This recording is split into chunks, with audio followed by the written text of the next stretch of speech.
दोस्तों आज जानेंगे गन्ने की फसल में कोराजन, फर्टेरा और बर्टाको को लगाने का सही समय और साथ ही जानेंगे सही मात्रा और सही तरीके के बारे में। तो दोस्तों शुरू करने से पहले आपसे अनुरोध करेंगे कि चैनल पर इसी प्रकार के वीडियो लगातार देखने के लिए, अपनी फसलों के संबंधित जानकारी प्राप्त करते रहने के लिए चैनल को सब्सक्राइब कर लें और बेल आइकन के बटन को प्रेस कर ऑल पर सेलेक्ट कर लें।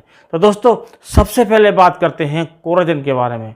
तो दोस्तों कोराजन का लगाने का जो सही समय है वो है मई और जून का महीना, और हमारे कुछ किसान भाई गन्ना बुवाई के समय भी लगाते हैं। तो दोस्तों गन्ना बुवाई के समय भी लगा सकते हैं। जब हम गन्ने की बुवाई करते हैं, जब गन्ने के टुकड़ों को डाल देते हैं तो उसके ऊपर हमें दवाई घोलकर, यानी कि 150 ml दवाई कोराजन घोलकर 400 लीटर पानी में, और उसकी जो गन्ने के टुकड़े होते हैं उन पर मशीन की सहायता से हमें छिड़क देना चाहिए। अर्थात वो भी एक तरह से ड्रिंचिंग के जैसा ही होता है, और यदि हम ऐसा कर लेते हैं तो इसके भी अच्छे रेट मिलते हैं।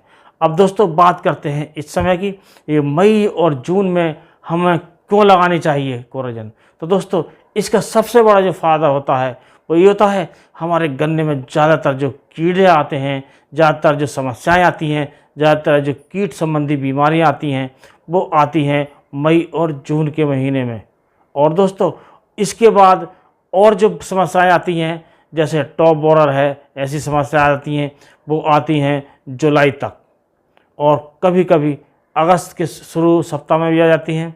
तो यदि हम मई और जून में लगा देते हैं तो हमें कोराजन दोबारा लगाना नहीं पड़ता, क्योंकि 2 से 2.5-3 महीने तक इसके रिजल्ट अच्छे मिलते हैं और हमें इसकी आवश्यकता दोबारा नहीं पड़ती।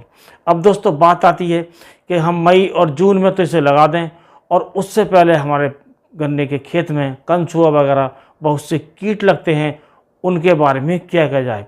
तो दोस्तों उससे संबंधित बहुत से कीटनाशक हैं जिनका असर 1 से 1.5 महीने होता है, जैसे क्लोरोप्लस साइपर है, प्रोपोनोफॉस प्लस साइपर है। इनका प्रयोग हम उस समय कर सकते हैं, क्योंकि दोस्तों ये जो समस्याएं आती हैं अधिकतर ये अप्रैल से शुरू होती हैं। तो अप्रैल के महीने में हम यदि शुरू में लगा देते हैं तो हमारी फसल इन कीटों से बची रहती है, और बाद में हम कोराजन का प्रयोग कर लेते हैं तो हमें एक बार में ही काम चल जाता है, क्योंकि दोबारा लगाने में हमें इसके रिजल्ट कम मिलते हैं। अब बात आती है दोस्तों फर्टेरा के बारे में। तो फर्टेरा का जो हमें सही समय है वो लगाने का सही समय है मई और जून या जुलाई का, क्योंकि दोस्तों इसे जो चाहिए वो पानी आ जा चाहिए और बरसात नज़दीक होनी चाहिए, और जो खेत हमारे यहाँ पानी की अच्छी व्यवस्था है वहाँ हम मई के महीने में ला सकते हैं और जून के महीने में ला सकते हैं। लेकिन हमें कोशिश करनी चाहिए कि हमें 15 जून के बाद 15 जुलाई तक इसका प्रयोग करना चाहिए, यदि हमारी फसल छोटी है तब। यदि हमारी फसल बड़ी हो गई है, यानी कि अर्ली फसल है, तो हमें मई के महीने में इसका प्रयोग कर लेना चाहिए। और दोस्तों इसकी जो मात्रा होती है वो होती है पूरी 8 किलोग्राम प्रति एकड़ के हिसाब से। इसे यूरिया में मिलाकर हमें बिखेर देना चाहिए गन्नों की जड़ों पर, और अगले दिन हमें उसकी सिंचाई कर देनी चाहिए, और सिंचाई आवश्यक होती है। और दोस्तों इसके बाद बात आती है जो बर्टाको होता है कि इसका प्रयोग कब करना चाहिए। तो दोस्तों इसका प्रयोग भी हमें मई, जून और जुलाई के महीने में करना चाहिए।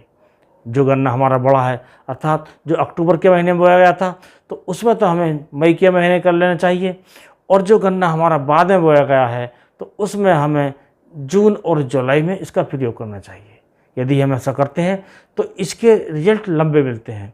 बात जुलाई की जो बात हम कर रहे हैं, हम उस गन्ने की कर रहे हैं जो गन्ना गेहूं काटने के बाद मई में और मई के लास्ट तक गन्ना बोया गया है, तो उसमें हम जुलाई के शुरू में इसमें लगा सकते हैं, तो हमें अच्छे रिजल्ट मिलते हैं और लंबे रिजल्ट मिलते हैं। तो दोस्तों कोराजन और फर्टेरा का इस प्रकार यदि हम प्रयोग कर लेते हैं तो हमें बड़े रिजल्ट मिलते हैं, लंबे रिजल्ट मिलते हैं और टिकाऊ रिजल्ट मिलते हैं, और हमें बम्पर पैदावार मिलती है और क्वालिटी भी शानदार मिलती है। तो दोस्तों आज के वीडियो में बस इतना ही। अगले वीडियो में नया टॉपिक लेकर फिर मिलेंगे, तब तक के लिए नमस्कार।